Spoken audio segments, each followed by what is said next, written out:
বহু বিপদৰ মাজতো আমি চৰকাৰ তথা ৰাজ্যৰ সহযোগত আমি বহুখিনি বিপদমুক্ত হ'ব পাৰিছোঁ। অসমৰ মাননীয় মুখ্যমন্ত্ৰী মহোদয়ে আমাৰ ৰাজ্যৰ কাৰণে যথেষ্টখিনি কৰিও দিছে আৰু এতিয়া আমাৰ মুখৰ আগত এটা প্ৰত্যাহ্বান আছে, বহু মানুহৰ ঘৰ ইতিমধ্যে নাইকিয়া হৈ গৈছে। মই বাঁহৰ ঘৰৰ কথা কৈছোঁ, যিখিনি বাঁহৰ ঘৰ আছিলে সেইখিনি ইতিমধ্যে পানীত উটি গৈছে। আৰু ইতিমধ্যে আমি যিটো আমাৰ প্ৰিলিমিনাৰী এছেছমেণ্ট আছে তাত আমি দেখিছোঁ যে প্ৰায় 2000 ওচৰা-ওচৰি মানুহৰ ঘৰ ইতিমধ্যে মানে বানত উটি গৈছে।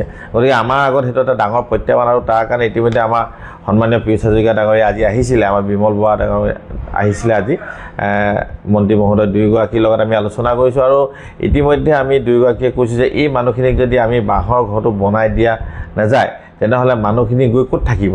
গতিকে সেইটো আমাৰ আগত এটা ডাঙৰ প্ৰত্যাহ্বান আৰু সেইকাৰণে আমি ইতিমধ্যে দুয়োগৰাকী সন্মানীয় মন্ত্ৰী মহোদয়ৰ লগত কথা পাতি আমি ইতিমধ্যে প্ৰায় 4000 বান্দোল আমাৰ টিঙৰ ব্যৱস্থা কৰাৰ কাৰণে যোজা কৰা হৈছে আৰু তাৰ সমান্তৰালভাৱে প্ৰায় 3 লাখ আমাৰ বাঁহ লাগিব।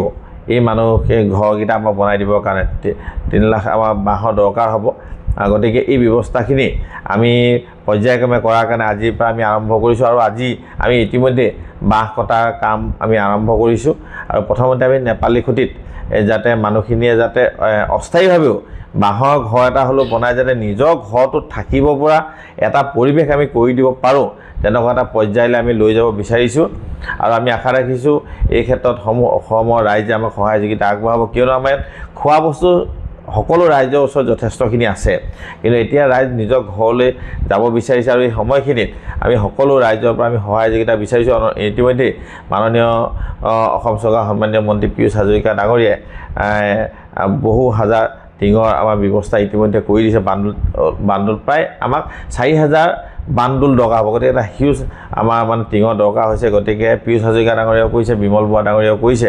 গতিকে আৰু আমাৰ যিসকল সদায়ৰ ব্যক্তি আছে তেওঁলোকৰ ফালৰ পৰা যদি আমি সহায় যোগিতা পাওঁ তাৰ সমান্তৰালভাৱে আমাক বাঁহৰ যথেষ্টখিনি দৰকাৰ হৈছে। গতিকে এই সময়খিনিত আমাৰ ফাৰ্ষ্ট মানে এটা কৰ্তব্য হৈছে যে সেই যিসকল ৰাইজ ৰাস্তাত আছে তেওঁলোকৰ যিসকল ঘৰ উটি গৈছে তেওঁলোকক আমি সেই ব্যৱস্থাখিনি কৰি দিয়া। আৰু ইতিমধ্যে বহুতে সংবাদ মাধ্যমতে হওক বা বহুতে ইউটিউবাৰ বহুতো তালৈ গৈছে, বহুতে বহু কথা কৈ দিয়ে যে বিধায়ক তালৈ নাই যোৱা, চৰকাৰে একো নাই কৰা, এনেকুৱা ধৰণৰ বহু মন্তব্য আমি দেখা পাওঁ। কিন্তু আপোনালোকে নিজেও দেখিছে আমি প্ৰত্যেকটো ক্ষেত্ৰতে ৰাইজৰ লগত থাকি আমি সহায় সহযোগিতা কৰিবৰ কাৰণে আমি চেষ্টা কৰি আছোঁ। আৰু আমি পাব্লিচিটি আমি ইমান নিবিচাৰোঁ, কিন্তু আমি বিচাৰিছোঁ যে আমাৰ কামখিনি নিয়াৰিকৈ হৈ যাওক আৰু ৰাইজে যাতে উপকৃত হওক। নেপালী খুঁটিত যিহেতু বামুণপুখুৰী টেঙাহলাৰ কথা কৈছে আপুনি, বামুণপুখুৰী টেঙাহলাৰ আমি ঠিক অনুৰূপ ধৰণে আমি সেই তাত যিখিনি ঘৰ একেবাৰে ধ্বংস হৈ গৈছে আমি বাঁহৰ হ'লেও এতিয়া বনোৱাৰ ব্যৱস্থা কৰিম আৰু ইয়াৰ পিছত আমি পকাৰ বনোৱা আমি এটা ব্যৱস্থাটো কৰি আছোঁ।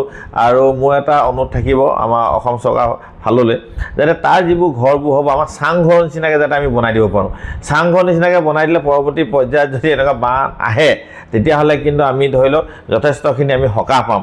এনেকুৱা ধৰণে আমি ব্যৱস্থা কৰিবলৈ আমি চৰকাৰক অনুৰোধ জনাইছোঁ। আৰু গোটেই নাজিৰা সমষ্টিতে আমি আপোনালোকৰ মাধ্যমেদি কথা দিছোঁ, যিকেইখন আমাৰ অঞ্চল আজি নেপালী খুঁটি হওক, কমল চাপৰি হওক, টেঙাহলাই হওক, আমাৰ আমগুৰি বাগানৰ তল লাইনেই হওক বা আমাৰ বৰবাম বাগান হওক, এনেকুৱা যিবোৰ বৰমিচিং হওক, গোহাঁইবাৰী যিবোৰ অঞ্চল আটাইতকৈ বেছিকৈ ক্ষতিগ্ৰস্ত হৈছে অহা 2 বছৰ বা 2.5 বছৰৰ ভিতৰত এই অঞ্চলবিলাকক আমি এক আদৰ্শ গাঁও হিচাপে যাতে ৰূপান্তৰিত কৰিব পাৰোঁ তাৰ কাৰণে আমাৰ প্ৰচেষ্টা থাকিব। আৰু তাৰ সমান্তৰালভাৱে আমাৰ যিবোৰ কৃষিভূমি আছে কৃষিভূমিবিলাকত ইতিমধ্যে ধান খেতি কৰাৰ যিটো পৰিৱেশ লাহে লাহে নাইকিয়া হৈ যাব, কিয়নো এইটো আমাৰ সময়টো আমাৰ এতিয়া কঠীয়া পাৰি আৰু ধান আমাৰ মানে কঠীয়া ৰুবলৈ আমাৰ সময় নাই। গতিকে অহা দিনবিলাকত আমি তাত সেই পথাৰবিলাকত কি খেতি কৰিলে আমাৰ খেতিয়কসকল লাভৱান হ'ব, আমাৰ পইচা পাব, সেই ক্ষেত্ৰতো আমাৰ পদক্ষেপ থাকিব। মাননীয় কৃষিমন্ত্ৰী আমাৰ পীয়ুষ হাজৰিকা ডাঙৰীয়া ইতিমধ্যে আমাৰ মাজত আহি আছেহি, তেওঁ এসপ্তাহ ধৰি ইয়াত থাকিব।